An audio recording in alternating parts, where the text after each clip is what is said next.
नमस्कार। आज के इस व्याख्यान में आप सभी का स्वागत है। मैं इंदिरा सारस्वत, सह आचार्य श्री कल्याण राजकीय महाविद्यालय सीकर। आज हिंदी साहित्य के इस प्रथम व्याख्यान में आप सभी का स्वागत है। आज हम हमारी पाठ्य पुस्तक आदिकाल और भक्तिकाल, जो हमारी प्राचीन काव्यधारा पुस्तक है, उसका प्रथम जो हमारा डोला मारूरा दोहा जो टॉपिक है, उसको प्रारंभ करने जा रहे हैं। डोला मारूरा दोहा, इसमें हम रचना का परिचय करेंगे, रचनाकार का परिचय जानना चाहेंगे इत्यादि। और इस जो ये डोला मारूरा दोहा है, ये एक विरह प्रधान काव्य है इत्यादि। फिर हम सभी दोहों की व्याख्या करेंगे। डोला मारूरा दोहा राजस्थान का प्रसिद्ध लोक काव्य है।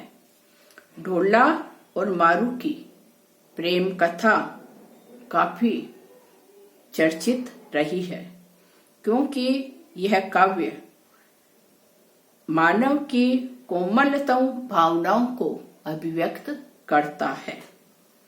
इस काव्य का नायक डोला कछवाहा वंश के राजा नल का पुत्र था, जबकि मारवणी पुगल के राजा पिंगल की पुत्री थी। मारवणी अनुपम सुंदरी है। डोला और मारवणी की यह प्रेम कथा लोगों का हृदय हार भी बनी हुई है। समय समय पर इस काव्य में परिवर्तन भी होते रहे, अतः हम ये नहीं कह सकते कि ये किसी एक कवि की रचना है। ये काव्य दोहा नामक छंद में लिखा गया है। इसके रचनाकार कुशल लाभ को माना जाता है। इस कथा की ऐतिहासिकता को लेकर विद्वानों में मतभेद है।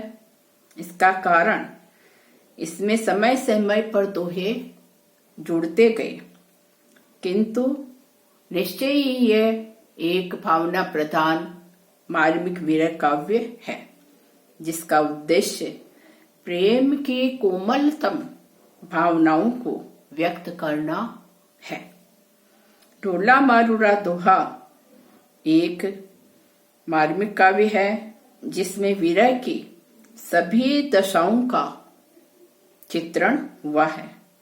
इस काव्य की भाषा राजस्थानी है तथा इस भाषा में कोमलता और माधुर्य की बहुलता है। इस प्रकार यह एक गीति काव्य है। इसका प्रथम दोहा जो है वो इस प्रकार है। हम इन दोहों की अब व्याख्या करने जा रहे हैं। तो पहला दोहा हमारा इस प्रकार है। ढाडी जय साहिब मिलई यूं दाखविया जाय, जौवन कमल विकसियऊं भ्रमरण बैसी आय। यहाँ ये जो पंक्तियां हैं हमारी पाठ्य पुस्तक में संकलित डोला मारूरा दोहा काव्य से ली गई है। डोला मारूरा दोहा राजस्थान का एक प्रसिद्ध लोक काव्य है। यहाँ इस दोहे में मारवणी अपनी विरह वेदना का संदेश ढाडियों के माध्यम से अपने प्रियतम डोला तक ले जाने के लिए पथिक राहगीर से वह कहती है। क्या कहती है मारवणी? ढाडे जय साहिब मिलियूं यूं दाखविया जाए, कि हे पथिक, तुम्हें यदि मेरे स्वामी मिले तो तुम जाकर दाखविया कहना, कि तुम उनसे जाकर कहना कि यौवन कमल विकास यूं भ्रमण वैसे आज, कि मेरा यौवन रूपी कमल विकसित हो गया है। यौवन कमल विकास यूं भ्रमण वैसे आज, कि मेरा यौवन रूपी कमल विकसित हो गया है। क्या तुम भ्रमर बनकर उसका उपभोग नहीं करोगे, अर्थात आनंद की प्राप्ति नहीं करोगे।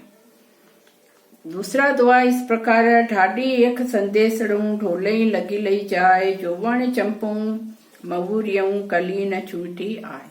मारवणी पुनः पथिक से कहती है कि हे डाडी, मेरे प्रियतम ढोला के पास यह संदेश लेकर के जाओ कि मेरा यौवन रूपी चंपा यौवन चंपों मौर्यम, कि मेरा यौवन रूपी चंपा मोर युक्त हो गया है, इसलिए अब तुम आकर कलियां क्यों नहीं चुनते, कली न छूटे आए। क्या वो मेरा यौवन विकसित हो गया है, खिल गया है, कि अब तुम उन कलियों को क्यों नहीं चुन लेते। डाडी एक संदेश लूं ढोले लगी लई जाए, कण पाकूं करसण हूं भोग लियूं धरिया।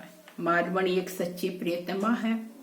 वह डाडियों से कहती है कि हे पथिक, मेरा एक संदेश तुम ढोला तक पहुंचा देना कि अनाज पक गया है, इसलिए अब पकी हुई फसल का आनंद घर आकर क्यों नहीं लेते हो। कण पाकों करसण हुआ, कि मेरे जो यौवन रूपी जो फसल है वह परिपक्व अवस्था को प्राप्त हो गई है, भोग लियूं घर यार, इसलिए तुम उस फसल का आनंद घर आकर क्यों नहीं लेते हो। अर्थात मारवणी का यौवन पूर्ण परिपक्व अवस्था को प्राप्त हो गया है, अतः हे प्रियतम, आप आकर उसका भोग प्राप्त क्यों नहीं करते। मारवणी पूर्ण युवावस्था को प्राप्त हो चुकी है, अतः उसकी विरह वेदना यहाँ व्यक्त हुई है। वह चाहती है कि उसका प्रियतम ढोला उसके समीप आए, उसके पास आए।